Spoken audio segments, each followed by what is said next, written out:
Budget 2026 was not written in response to one headline event, not to a trade deal, not to a tariff cut, and not to a single global shock. It was framed, Finance Minister Nirmala Sitharaman says, on a much larger plank. Speaking to Business Standard, she laid out the thinking behind the budget.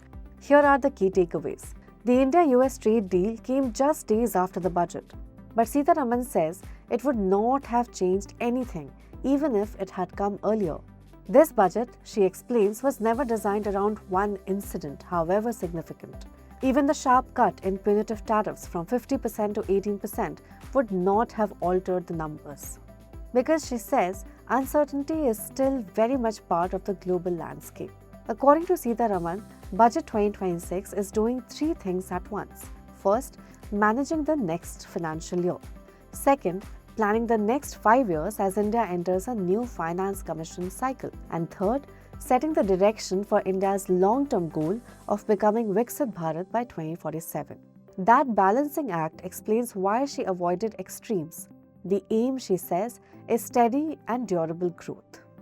The government has targeted a 50 basis point reduction in the debt to GDP ratio this year. The larger goal is to bring debt down to 50% by the end of the 16th Finance Commission period. Does that mean the hardest adjustment is being pushed to later years? The Finance Minister partly agrees, but with caution. She says the burden cannot be pushed entirely to the back end. At the same time, she does not want to squeeze the system too early. Questions have also been raised about capital expenditure.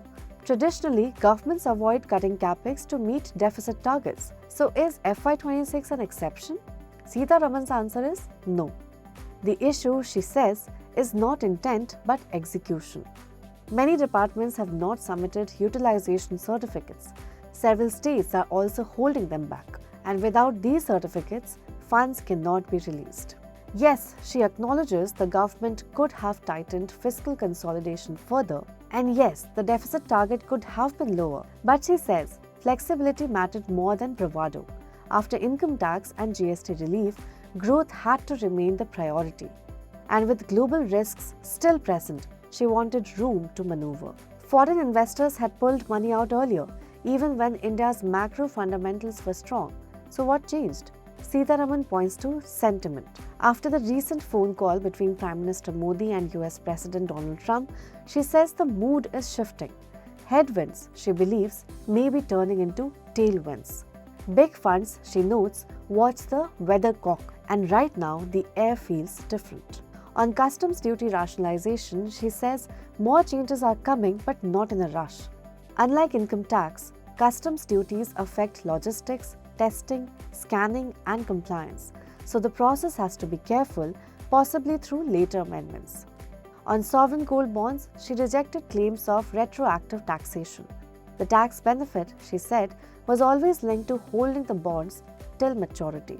Domestic data center and cloud companies have raised concerns about tax holidays. The finance minister says the playing field is level.